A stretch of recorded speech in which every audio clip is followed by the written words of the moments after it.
Shalom semuanya, sister-sister cantik-cantik luar biasa dari semua negara ya, dari berbagai bangsa luar biasa kumpul di tempat ini. Oke, hari ini firman Tuhan tentang God's princesses, putri-putri Tuhan. Kita semua tahu kita adalah putri-putri raja, putri-putrinya Allah. Nah, sebelumnya saya buka dulu firman Tuhan. Saya buka ayatnya dulu ya. God princesses. Di dalam Kejadian 2 ayat 15 sampai 24 berkata begini. Tuhan Allah mengambil manusia itu dan menempatkannya dalam Taman Eden untuk mengusahakan dan memelihara taman itu. Firman Tuhan berkata, Tuhan Allah mengambil manusia itu dan menempatkannya dalam Taman Eden untuk mengusahakan dan memelihara taman itu. Lalu Tuhan Allah memberi perintah ini kepada manusia, semua pohon dalam taman ini boleh kau makan buahnya dengan bebas. Tetapi pohon pengetahuan tentang yang baik dan yang jahat itu janganlah kau makan buahnya. Sebab pada hari engkau memakannya, pastilah engkau mati. Tuhan Allah berfirman, tidak baik kalau manusia itu seorang diri saja. Aku akan menjadikan penolong baginya yang sepadan dengan dia.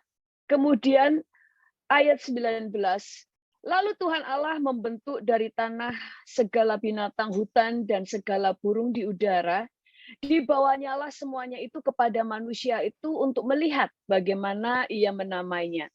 Dan seperti nama yang diberikan manusia itu kepada tiap-tiap makhluk yang hidup, demikianlah nanti nama makhluk itu. Manusia itu memberi nama kepada segala ternak, kepada burung-burung di udara, dan kepada segala binatang. Tetapi baginya sendiri, ia tidak menjumpai penolong yang sepadan dengan dia. Lalu Tuhan Allah membuat manusia itu tidur nyenyak. Ketika ia tidur, Tuhan Allah mengambil salah satu rusuk daripadanya, lalu menutup tempat itu dengan daging. Dan dari rusuk yang diambil Tuhan Allah dari manusia itu, dibangunnyalah seorang perempuan. Lalu dibawanya kepada laki-laki, kepada manusia itu.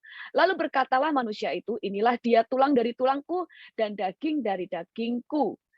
Ia akan dinamai perempuan sebab ia diambil dari laki-laki. Sebab itu seorang laki-laki akan meninggalkan ayahnya dan ibunya dan bersatu dengan istrinya. Sehingga keduanya menjadi satu daging. Nah, kalau kita membaca Alkitab di sini, kita mulai melihat bagaimana Tuhan pada mulanya itu menciptakan laki-laki, ya kan? Laki-laki. Perempuan belum diciptakan. Dan kalau kita lihat pada waktu laki-laki diciptakan, semua perintah diberikan kepada dia, yaitu kepada Adam. Perintahnya yang pertama begini, Adam itu harus mengusahakan dan memelihara Taman Eden. Kedua, Tuhan memberikan perintah, jangan makan buah pengetahuan. Yang ketiga, dia diberi tugas untuk memberi nama kepada semua binatang. Yang keempat, kalau menikah, pria harus meninggalkan ayah dan ibunya. Dan dia harus menjadi satu dengan istrinya. Kita lihat pada waktu Tuhan memberikan semua perintah ini, perempuan belum diciptakan. Perempuan belum diciptakan, kecuali yang ayat yang keempat. Ya, di situ, kalau yang ayat keempat baru, setelah manusia diciptakan, Tuhan memberi perintah bahwa laki-laki harus meninggalkan orang tuanya. Kita mulai melihat bagaimana kalau seseorang membuat pesta atau membuat acara dan ada orang spesial yang menjadi bintangnya di acara tersebut, pasti dia akan datang terakhir setelah segala sesuatu sudah siap. Setelah segala sesuatu itu sudah dipersiapkan semua. Contoh kalau kita ini punya anak bayi, anak pertama gitu ya, karena saking senengnya ini adalah precious ya kan, kita sudah menyiapkan kamarnya, mungkin pakaiannya, kalau kita sudah tahu nanti bayinya laki-laki atau perempuan, kita sudah siapkan namanya sebelum anak itu lahir karena dia sangat spesial. Demikian juga pada waktu pernikahan, semuanya sudah disiapkan dan sebagainya sampai yang menikah itu datang dan sebagainya. Nah, pada waktu Tuhan menciptakan manusia, Adam dan Hawa, sebelum Hawa diciptakan, semua sudah harus selesai. Tuhan sudah menyiapkan dan Tuhan sudah menciptakan segala sesuatu, semua sudah siap. Dan sebelum dia menciptakan Hawa, Adam juga sudah harus siap. Semua tanggung jawab Adam sudah harus dia selesaikan sebelum Hawa itu muncul. Kenapa? Karena wanita diciptakan Tuhan sebagai prinsesnya, bukan hanya prinsesnya Tuhan, tetapi dia harus menjadi prinses bagi suami dan bagi dunia ini. Makanya segala sesuatu yang indah-indah selalu dilambangkan dengan perempuan. Misalnya taman ini cantik, ini cantik. Pokoknya segala sesuatu yang indah itu selalu dijuluki cantik. Kenapa? Melambangkan perempuan. Kita mulai lihat ya, makanya banyak istilah di Indonesia itu yang pakai perempuan, kayak Ibu Pertiwi, nggak ada Bapak Pertiwi, Ibu Kota, nggak ada Bapak Kota, dan sebagainya. Ada banyak istilah memakai nama perempuan. Nah, terus kemudian kita tadi melihat segala sesuatu sudah Tuhan perintahkan satu persatu sebelum Hawa muncul. Pertama, Tuhan itu, dan kalau kita lihat ya, pada waktu penciptaan manusia pertama, sama sekali Tuhan tidak memberi perintah kepada Hawa. Satu-satunya perintah itu pun Tuhan nggak langsung ngasih perintah. Tuhan hanya berkata bahwa Tuhan akan menjadikan penolong. Tuhan akan menciptakan Hawa untuk menjadi penolong bagi Adam. Tuhan nggak langsung memerintahkan kamu harus menjadi penolongnya Adam. Tetapi Tuhan menciptakan dia dengan kemampuan untuk bisa menolong Adam. Jadi begini, menolongnya itu begini. Adam itu pertama sudah diberi kuasa untuk memelihara dan mengusahakan Taman Eden. Dia sudah punya kemampuan untuk menyelesaikannya tanpa perempuan. Dia sudah menyelesaikannya dan dia bahkan sebelum Tuhan memberikan seorang Hawa, dia harus sudah menyelesaikan, memberi nama-nama semua binatang. Setelah selesai semuanya, baru ada Hawa. Dan Tuhan katakan bahwa Tuhan akan menciptakan perempuan sebagai penolong. Nah, untuk menjadi penolong adalah artinya dia bukan menjadi peran utama di dalam tanggung jawab, tetapi dia membuat segala sesuatu yang dikerjakan Adam menjadi 2 kali lipat lebih bagus, lebih cepat, lebih maksimal. Kalau Adam sudah bisa menyelesaikan Taman Eden semuanya tanpa Hawa, begitu Hawa ada, Hawa tahu bagaimana mempercantik segala sesuatu yang sudah diselesaikan oleh Adam. Pada waktu kalau dikatakan penolong, penolong itu hanya membantu hal-hal yang tidak bisa dilakukan oleh Adam. Di Amerika sini ada restoran Jepang. Ada namanya yang membuat sushi itu sushi man. Sushi man membutuhkan sushi helper. Kenapa butuh sushi helper? Hanya untuk menolong dia membuat pekerjaannya menjadi lebih cepat. Misalnya suruh ngambilkan nasi, ngambilkan ini, tapi peran utama itu adalah sushi man-nya. Kalau sushi helper nggak ada, ya dia harus bisa menyelesaikan semua. Nah, Hawa baru diberi perintah, perempuan baru diberi perintah untuk tunduk kepada laki-laki. Itu setelah Hawa membuat Adam jatuh dalam dosa. Karena dia makan buah pengetahuan dan Adam kemudian diberikan oleh Hawa untuk memakannya, Adam jatuh dalam dosa. Makanya kemudian Tuhan perintahkan Hawa atau perempuan harus tunduk kepada suaminya. Kenapa? Karena Hawa harus mendukung suaminya melakukan apa yang menjadi kehendak Tuhan. Karena nahkoda di dalam perahu harus hanya satu, tidak boleh dua. Karena nahkodanya satu, maka istri harus mendukung suami, menolong dan tunduk supaya tidak ada dua kepala. Kenapa sih Adam waktu itu dikasih Hawa buah itu kok nurut? Karena pada waktu dia melihat Hawa makan buah pengetahuan, Adam melihat nggak ada efeknya tuh, dia nggak mati itu. Makanya kemudian dia tertarik untuk makan. Dan kalau saudara-saudara atau sister-sister lihat, baca, pada waktu Hawa makan buah pengetahuan, tidak terjadi apa-apa, nggak ada efek. Tapi begitu Adam memakannya, ada yang terjadi, yaitu pakaian rohani mereka hilang. Itu sebabnya mereka baru sadar mereka dalam keadaan telanjang. Sebenarnya dari awal memang mereka telanjang. Tetapi kenapa mereka tidak lihat? Karena ada pakaian kemuliaan menutupi mereka. Waktu jatuh dalam dosa, kemuliaan itu pergi. Tetapi kenapa waktu Hawa yang makan, dia tidak terjadi apa-apa? Karena bukan Hawa yang bertanggung jawab atas perintah itu. Karena Tuhan memberikan perintah kepada Adam. Karena Adam diberi tugas bertanggung jawab atas Eden dan bertanggung jawab atas istrinya karena istrinya adalah princess.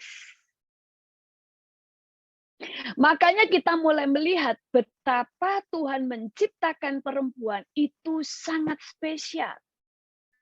Adam diciptakan dari tanah, dari debu yang sudah mati, yang mati kemudian dibuat manusia dihidupkan.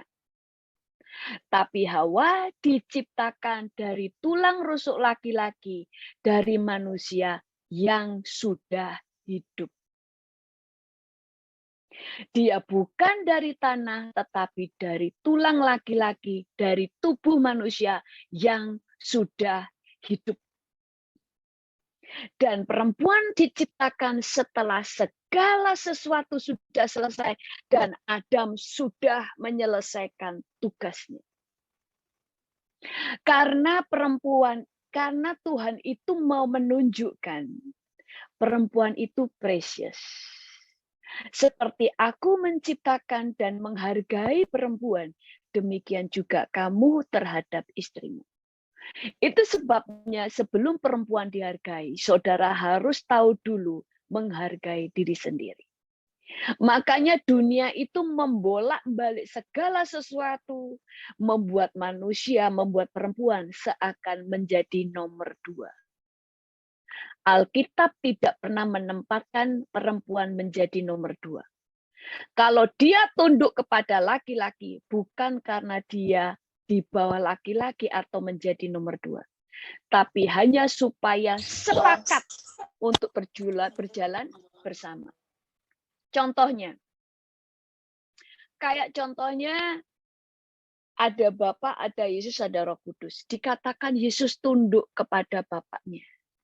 Bukan karena Yesus lebih kecil dari Bapaknya, tetapi karena Bapa itu yang bertanggung jawab visi dan sebagainya.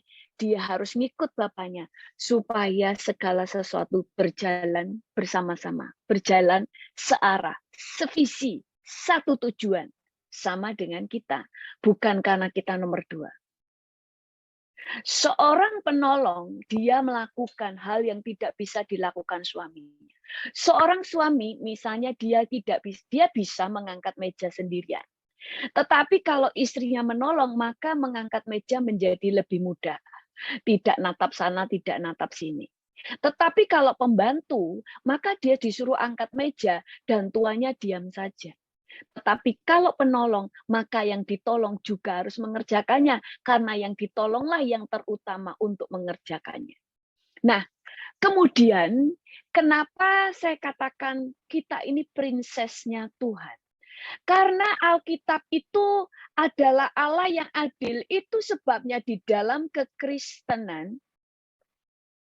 waktu menikah laki-laki yang diperintahkan Tuhan meninggalkan orang tuanya. Maksudnya apa? Kamu yang harus melepaskan sesuatu. Kamu karena kamu datang untuk melindungi istrimu. Jangan paksa istrimu yang kamu bawa ke rumahmu, kemudian dia merasa tertekan dan sebagainya. Kamu yang meninggalkan keluargamu dan kamu harus menciptakan keluarga yang baru dengan istrimu.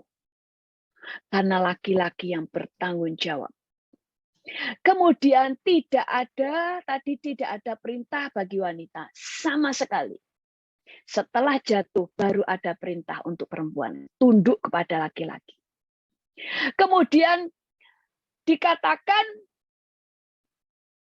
karena Tuhan tidak menciptakan perempuan sebagai nomor 2, itu sebabnya pada waktu Tuhan menciptakan satu Adam, Tuhan menciptakan satu Hawa. Tuhan tidak menciptakan 4 perempuan dengan satu laki-laki, tapi laki-laki 1 dan 1 perempuan. Karena perempuan bukan ada di bawah laki-laki. Itu sebabnya pernikahan pun di dalam Alkitab tidak ada poligami. Karena bagi Tuhan, seorang suami diizinkan menikah satu istri, istri hanya diizinkan menikah dengan satu suami, maka suami harus melakukan hal yang sama. Mereka satu dengan satu karena bagi Tuhan, poligami adalah bentuk pelecehan perempuan. Bentuk sebuah ketidakadilan Tuhan. Dan poligami adalah bentuk keegoisan pria. Seakan-akan perempuan itu hanya sebagai objek kepuasan, hanya untuk memuaskan pria.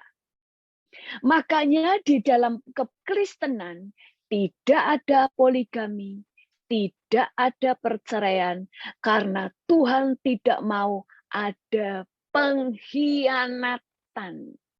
Karena kebanyakan korban adalah perempuan. Sementara iblis membolak-balikkan keadaan, membuat perempuan-perempuan menjadi nomor 2, tidak dihargai. Bahkan ada misalnya kepercayaan-kepercayaan yang lain yang mereka sendiri sebenarnya tidak mau poligami, tetapi karena diajarkan di kepercayaan mereka nggak berani menolaknya, cuma mereka berkata, ya karena itu memang ada ya, saya tidak bisa menolaknya. Tapi kalau saya pribadi di poligami, saya lebih baik bercerai. Berarti sebenarnya tidak ada seorang pun mau dipoligami. Makanya di dalam kekristenan, perempuan adalah sangat precious. Dia adalah putri-putri raja. Itu sebabnya tidak ada hukum poligami di Alkitab. Karena perempuan sangat dihargai, maka laki-laki juga harus menghormati perempuan atau menghargai istri mereka. Kemudian, contoh lagi ya. Contoh ini, kita kan sering mendengar ya, di dalam Alkitab kita sudah tahu ya bahwa Adam, perempuan harus tunduk kepada laki-laki, benar. Tapi coba kita mulai melihat Kejadian 21 ayat 10. Berkatalah Sarah kepada Abram, usirlah hamba perempuan itu, maksudnya Hagar, beserta anaknya, sebab anak hamba ini tidak akan menjadi ahli waris bersama-sama dengan anakku Ishak. Hal ini sangat menyebalkan Abraham oleh karena anaknya itu. Tetapi Allah berfirman kepada Abram, janganlah sebal hatimu karena hal anak dan budakmu itu. Dalam segala hal yang dikatakan Sarah kepadamu, haruslah engkau mendengarnya. Kenapa? Sekalipun seorang wanita, istri, dia harus tunduk kepada suami. supaya satu visi. Tetapi kalau kamu sudah menikahi dia, maka kamu juga harus mendengarkan dia. Karena perempuan bukan nomor 2. Mereka equal, tetapi perempuan tunduk supaya segala sesuatu berjalan dengan baik. Karena segala sesuatu adalah tanggung jawab pria di mata Tuhan. Kenapa Hawa harus tunduk kepada Adam? Karena mati hidupnya Hawa ada di tangan Adam. Mati hidupnya Eden ada di tangan Adam. Karena dia yang bertanggung jawab di hadapan Allah. Makanya pada waktu mereka jatuh di dalam dosa, Tuhan tidak mencari Hawa, tapi Tuhan mencari Adam. Karena yang bertanggung jawab adalah Adam. Itu sebabnya Hawa tugasnya mendukung suaminya. Karena pertanggungjawaban segala sesuatu itu Tuhan cari pria. Wanita tunduk bukan karena dia nomor 2. Tapi dia tunduk karena yang bertanggung jawab untuk segala sesuatu yang porak-poranda yang Tuhan cari adalah pria. Bukan supaya perempuan besar kepala, makanya perempuan begitu jatuh Tuhan langsung kasih perintah, tunduk kepada suami. Cuma satu loh perintahnya, tunduk. Kalau nggak bisa melakukan itu kebangetan. Tapi pria juga harus, ini seharusnya ada pria-pria di sini, pria-pria harus menunjukkan tanggung jawabnya. Tetapi yang pertama, saudara harus tahu, saudara itu precious. Saudara sangat dihargai oleh Tuhan. Makanya pada waktu Abraham sebal dengan pendapat istrinya, Tuhan langsung bicara loh. Dengarkan apa yang dikatakan istrimu. Jangan dengarkan yang lain. Dengarkan istrimu, bukan tetanggamu. Nah kemudian, pada contoh lagi, pada waktu Lea istrinya Yakub ya, pada waktu Tuhan melihat Lea tidak dicintai Yakub, apa yang Tuhan lakukan? Tuhan membuka kandungan Lea dan menutup kandungan Rahel. Kenapa? Karena bagi Tuhan, perempuan ini anakku. Kamu jangan macam-macam. Kamu tidak adil, aku buat yang kamu cintai mandul. Tapi yang kamu tidak cintai, itu dibuka kandungannya. Kalau sister-sister baca ya, kayak saya pernah khotbahkan juga tentang Tuhan lebih suka mencari yang dibuang. Semua mereka itu dibuat Tuhan, bagaimana mereka itu Tuhan itu menolong dan mengangkat mereka. Kemudian di dalam Alkitab, kalau kita itu berada di sebuah negara, kita tahu di negara itu perempuan dilindungi haknya. Wanita-wanita itu tinggal di negara itu aman. Saudara bisa melihat hukum-hukum yang ada di negara itu. Di Indonesia itu ya aman, tetapi nggak terlalu bagaimana. Karena makanya banyak korban-korban perceraian di Indonesia yang ditinggal suaminya tanpa biaya sedikit pun. Walaupun secara hukum ditulis, semua suami istri kalau sudah menikah, apa yang dibeli pada waktu pernikahan itu adalah harta gono gini. Tetapi pada kenyataannya, waktu perceraian, terus kemudian hartanya dibawa suaminya pun, istri harus menggugat dari ke pengadilan, harus membayar mahal dan sebagainya. Banyak kemudian di negara-negara yang lain, bagaimana perempuan tidak punya hak sama sekali. Sehingga hak-hak mereka itu diinjak-injak, kita bisa melihat bagaimana lewat hukum yang berlaku. Tetapi kalau di Amerika ini banyak laki-laki yang berkata begini, hak-hak perempuan itu terlalu banyak sehingga ngelunjak katanya begitu. Karena semua hukum-hukum yang untuk melindungi perempuan itu sangat banyak. Dari situ orang bisa tahu di negara ini perempuan aman. Sama dengan Alkitab, perlindungan ayat-ayat firman Tuhan untuk melindungi perempuan itu sangat banyak. Kenapa? Karena Tuhan memastikan perempuan aman di tangan laki-laki. Perempuan aman di tangan suaminya. Itu sebabnya Tuhan memberikan hukum yang jelas untuk melindungi wanita. Kita baca dulu di dalam sebelum ke sana ya, sebelum ayatnya ya. Perempuan itu karena Tuhan itu melindungi perempuan, itu sebabnya hanya di dalam kekristenan. Pada waktu laki-laki dan perempuan menikah, sebelum pendeta memberkati mereka, maka lebih dahulu mereka harus mengikat perjanjian di hadapan Tuhan, di hadapan pendeta, di hadapan jemaat. Dimulai dari laki-laki. Laki-laki itu calon suaminya harus berjanji di hadapan Tuhan bahwa dia akan melindungi istrinya, mengayomi istrinya, dan setia sampai maut memisahkan, dalam suka maupun duka akan memegang kesetiaannya. Baru kemudian perempuan yang membuat perjanjian, baru pendetanya memberkati. Kenapa? Karena pada waktu salah satu melanggar perjanjiannya, dia berhadapan dengan Tuhan.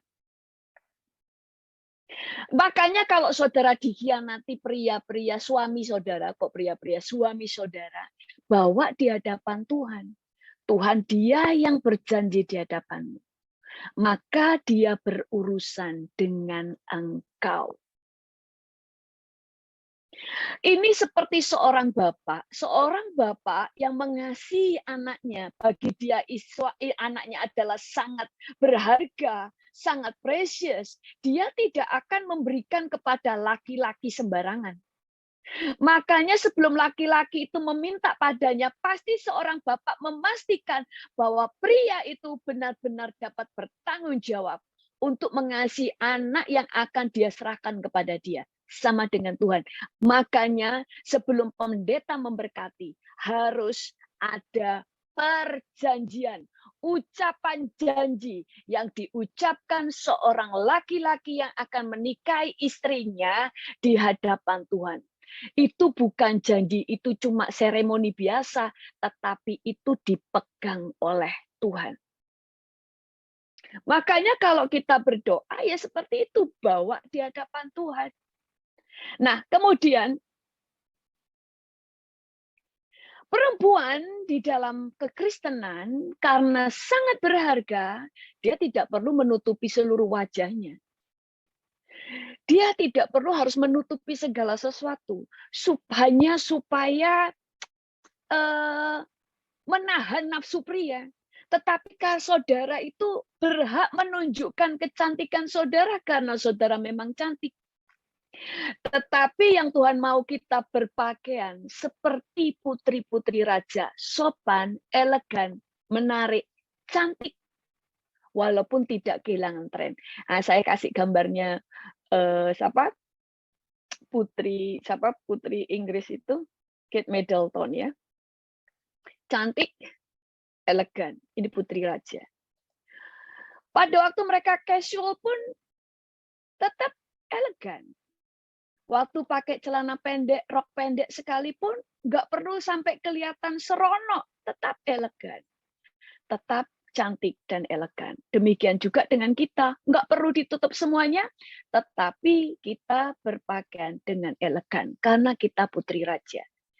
Kemudian, kita baca di dalam firman Tuhan. Ini ya yang tadi ya, bahwa pada waktu ini ya, perempuan itu melihat bahwa buah pohon itu baik untuk dimakan dan sedap kelihatannya. Lagi pula pohon itu menarik hati karena memberi pengertian. Lalu ia mengambil dari buahnya dan dimakannya. Dan demikian juga kepada suaminya yang bersama-sama dengan dia, dan suaminya pun memakannya. Setelah suaminya memakannya, baru dikatakan, maka terbukalah mata mereka. Dan mereka tahu bahwa mereka telanjang. Setelah suaminya yang makan. Waktu Hawa makan, tidak terjadi apa-apa. Makanya ada mikir, gak apa-apa tuh makan, ya sudah tak makan aja, mau nggak terjadi apa-apa, nggak mati tuh. Ternyata yang mati adalah rohaninya. Itu sebabnya kemuliaan Allah pergi. Kemudian kita melihat bahwa tadi saya katakan, Hukum kita tahu kita dilindungi atau tidak di sebuah negara dilihat dari hukum yang berlaku. Di sini di Alkitab menunjukkan perlindungan Tuhan. Kita melihat demikian juga kamu, hai suami-suami. Hiduplah bijaksana dengan istrimu sebagai kaum yang lebih lemah. Hormatilah mereka sebagai teman pewaris dari kasih karunia, yaitu kehidupan, supaya doamu jangan terhalang. Tuhan mau memastikan tidak ada kekerasan di dalam rumah tangga, pelecehan terhadap perempuan. Kamu harus menghormati istrimu sebagai rekan pewaris, karena kalau tidak, kamu gulung-gulung doa puasa, surga tertutup. Kenapa demikian? Karena Tuhan melindungi perempuan. Karena Tuhan melindungi saudara. Itu sebabnya kalau ada kegoncangan rumah tangga, yang saudara bawa adalah hukum-hukum Tuhan kepada Tuhan. Bawa hukumnya. Tuhan, engkau berkata, engkau melindungi. Engkau berkata, Tuhan, engkau melindungi supaya ada keadilan di dalam rumah tanggaku. Supaya ada perlindungan sebagai seorang perempuan. Wah, tapi kita sendiri harus berubah ya. Kalau kita salah ya, kita yang diajar oleh Tuhan. Kemudian kita mulai lihat juga hukumnya. Jadi, kalau seorang suami tidak menghormati, jadi yang menghormati nggak cuma perempuan menghormati suami juga harus menghormati istrinya. Tetapi kalau tidak, maka doanya terhalang. Kemudian Alkitab juga berkata, hai suami, kasihilah istrimu sebagaimana Kristus telah mengasihi jemaat dan telah menyerahkan dirinya baginya. Bahkan di dalam terjemahan bahasa Indonesia sehari-hari dikatakan, suami, kasihilah istrimu sama seperti Kristus mengasihi jemaat, serta mengorbankan dirinya untuk jemaat. Di terjemahan TSI berkata, hai suami, hendaklah kamu mengasihi istrimu sama seperti Kristus sudah mengasihi kita. Bahkan sampai dia mempersembahkan dirinya sebagai korban demi semua jemaat. Jadi begini, suami, kamu harus mengasihi istrimu, bahkan kamu harus rela berkorban untuk melindungi istrimu, karena kamu yang telah mengambil dia dari keluarganya untuk menikah dengan kamu harus melindungi istrimu, bahkan seperti Kristus telah mengasihi jemaat dengan mengorbankan dirinya. Suami itu adalah lambang Kristus, itu sebabnya Tuhan perintahkan untuk mengasihi istrinya sama seperti Kristus yang telah rela mempersembahkan dirinya sebagai korban demi jemaat lambang. Istri adalah lambang jemaat. Jadi, karena begitu preciousnya perempuan, tidak ada perintah, maka perempuan berkorban untuk suaminya. Tapi seorang suami harus berkorban untuk istrinya. Makanya pria-pria yang seperti ini membuat wanita-wanita menjadi princess. Makanya perempuannya jadi princess, jangan jadi Dracula. Perempuan harus jadi princess, seseorang yang manis, seseorang yang cantik, dia juga dandan, itu princess. Dia menjaga mulutnya, sama seperti kenapa raja bisa memilih Esther. Esther adalah seseorang yang pembawaannya memang seperti ratu. Dia cantik, dia elegan, dia tahu cara berdandan, dia tahu cara bersikap, dia tahu bagaimana mengambil hati raja, dia tahu menghormati raja, bahkan dia tahu mengambil hati raja. Itu princess. Kalau saudara tahu bahwa saudara princess dan dibela Tuhan, maka benar-benar jadilah princess. Maka pembelaan berlaku. Kemudian Alkitab juga berkata demikian.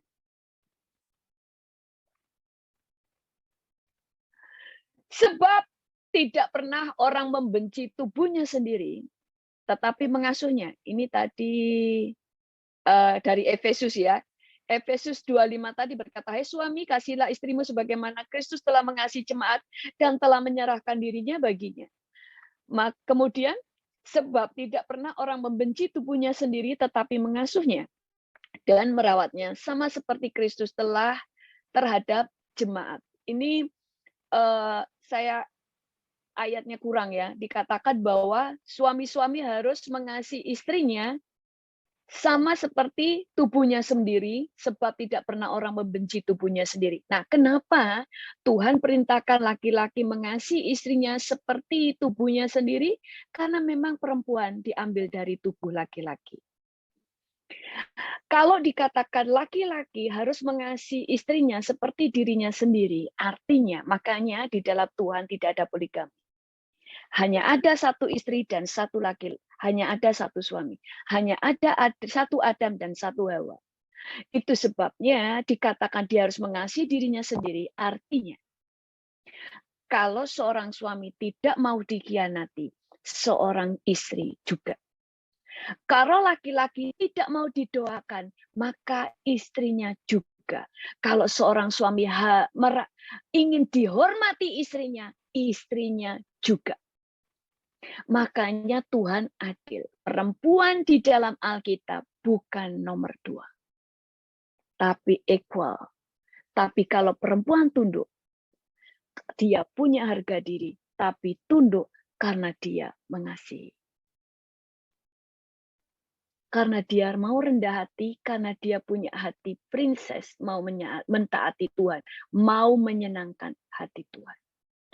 Seorang perempuan adalah penolong, dia yang bisa menolong suaminya untuk bisa mengasihi dia, untuk bisa mengayomi keluarganya. Kalau dia sendiri menjadi orang yang melawan terus, dia tidak menolong suaminya untuk bisa mengayomi keluarganya.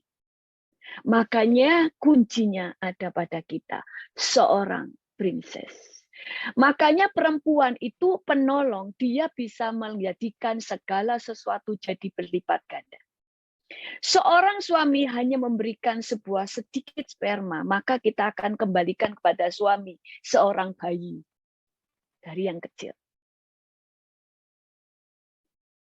Suami bisa memberikan rumah, tapi seorang perempuan bisa memberikan kehangatan. Rumahnya jadi hangat, rumah jadi harmonis, rumah menjadi tempat yang enak untuk ditinggali, rumahnya indah. Itu bagian istri. Karena istri itu menolong, membuat segala sesuatu menjadi lebih indah, menjadi lebih baik. Yang sebenarnya suami atau pria bisa menyelesaikan semuanya. Tugas istri menambah semua yang sudah selesai. Makanya kalau ke rumah tangga hancur, kacau, maka istrinya tidak berfungsi di situ berarti. Istri itu menambah sesuatu, menjadi bumbu, membuat semua menjadi lebih indah. Kemudian firman Tuhan juga berkata begini. Hai istri-istri, tunduklah kepada suamimu sebagaimana seharusnya di dalam Tuhan. Hai suami-suami, kasihilah istrimu dan janganlah berlaku kasar terhadap dia. Di sini Tuhan memberikan perintah. Tunduklah, istri-istri tunduklah kepada suamimu sebagaimana seharusnya di dalam Tuhan. Cuma satu perintahnya, tunduk kepada suamimu. Tapi suami dikasih 2 perintah. Kasih istrimu dan jangan berlaku kasar. Kenapa demikian? Karena memang Tuhan itu sangat melindungi perempuan karena perempuan diciptakan memiliki fisik yang lemah. Makanya Tuhan memastikan tidak ada kekerasan di dalam rumah tangga. Makanya kalau ada kekerasan, saudara bisa menuntut kepada Tuhan untuk semua hukum-hukum Tuhan diberlakukan. Sama dengan di Amerika misalnya ada seorang istri yang dibuat kasar, kita tinggal mengajukan hukum yang berlaku. Makanya kalau ada suami yang begitu kasar dan sebagainya, dan misalnya istrinya minta dilindungi, kadang-kadang ada perintah bahwa suaminya tidak boleh mendekati dia seberapa meter. Kalau dilanggar, nah ini yang hukum yang sangat adil. Begitu ketahuan misalnya dilarang mendekati perempuan istrinya, jarak 10 meter. Begitu dia masuk 9 meter, perempuan bisa langsung telepon 911, dia langsung masuk penjara. Dulu ada seorang pria, Dia saking emosinya sama istrinya, masalah keuangan lah misalnya, nggak tahu lah masalah apa, dia beli rumah di Indonesia dan sebagainya, ternyata semua masalah itu oleh keluarganya karena nama istrinya semuanya itu dijual atau gimana, pokoknya suami nggak tahu. Dia marah, dia WhatsApp istrinya, dia bilangnya apa? Dia juga salah sih. Dia ngomong begini, aku nanti mau tak bunuh, tak penggal-penggal, tak mutilasi. Langsung itu ditunjukkan ke polisi.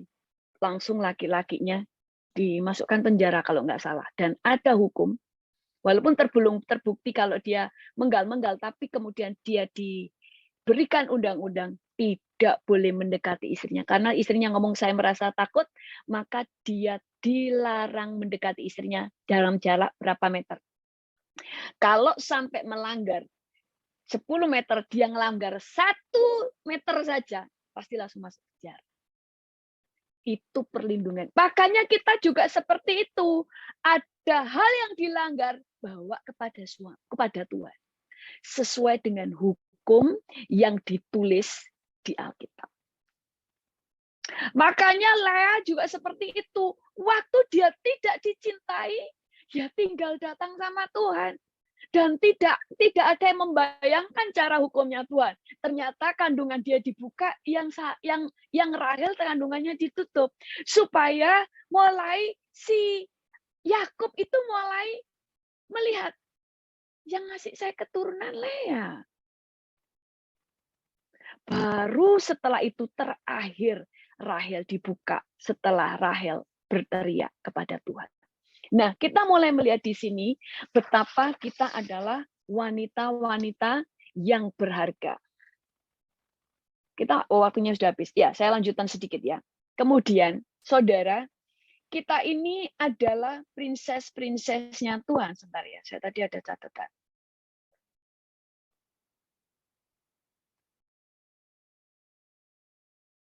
Nah, makanya kenapa kita ini selalu ada di dalam perlindungan? Itu sebabnya sebagai princess-nya Tuhan, sekali lagi, bertindaklah sebagai princess. Pada waktu kita menjadi putri raja, lakukan bagian kita, maka Tuhan melakukan bagiannya untuk melindungi saudara. Sebagai istri, sebagai perempuan, dimanapun kita berada. Saudara, Tuhan itu adalah Allah yang ajaib. Itu sebabnya, karena kita ini putri raja, anak-anaknya adalah pangeran dan putri-putrinya, makanya next time ya kita belajar, Tuhan itu, anak-anak raja itu diberi pelayanan malaikat semuanya. Saya sudah ada khotbah saya tentang kita ini the crown, kita dilindungi malaikat. Kemudian makanya pada waktu kita nanti di kerajaan surga, waktu kita setelah rapture, di situ semuanya ada pesta anak domba dan setiap orang mendapatkan mahkota. Kenapa? Karena memang putri raja. Teman saya dibawa Tuhan ke neraka dan ke surga. Tapi yang saya ceritakan tentang surga dulu. Ke surga saja. Itu waktu di surga, itu dia benar-benar melihat meja-meja pesta anak domba sudah siap. Itu meja panjang-panjang, hiasannya sangat indah, semuanya ada piring, ada makanan, semua tersedia, benar-benar kayak zaman kerajaan kuno, tetapi kerajaan yang sangat kaya. Jadi indah tapi klasik. Dan di setiap meja itu sudah ada nama-namanya yang nanti akan naik ke surga. Dan di setiap kursi ada mahkota-mahkota yang setiap mahkota berbeda. Jadi misalnya di situ mejanya ada nama, di situ Deborah gitu ya. Itu mahkotanya sudah ada di kursinya. Di sana ada mahkota yang berbeda-beda. Kenapa? Karena saudara dan saya benar-benar putri-putrinya Tuhan. Amin. Saya kira itu aja sebelum saya serahkan kepada host. Mari kita berdoa. Tuhan, kami mengucap syukur, hukum-hukum di dalam Alkitab sudah sangat jelas bahwa perempuan bukan nomor 2. Kami adalah princess-princess Tuhan yang dilindungi, yang disertai, yang dijaga. Itu sebabnya tolong kami Tuhan supaya kami menjadi perempuan-perempuan yang bijaksana. Menjadi princess-princessnya Tuhan. Yang punya perkataan yang lemah lembut. Punya kehidupan yang bijaksana. Cantik, berdandan ya Tuhan, berpenampilan seperti anak raja. Kami menjaga hidup kami dan kami bisa mendukung suami kami. Dimanapun kami berada, semua orang bisa melihat kami adalah princess-princessnya Tuhan. Kami bersyukur Tuhan Engkau memberikan hukum-hukum yang adil kepada setiap perempuan, sehingga perempuan dilindungi oleh firman Tuhan. Kami bersyukur kepadamu Tuhan di dalam nama Tuhan Yesus. Haleluya. Amin.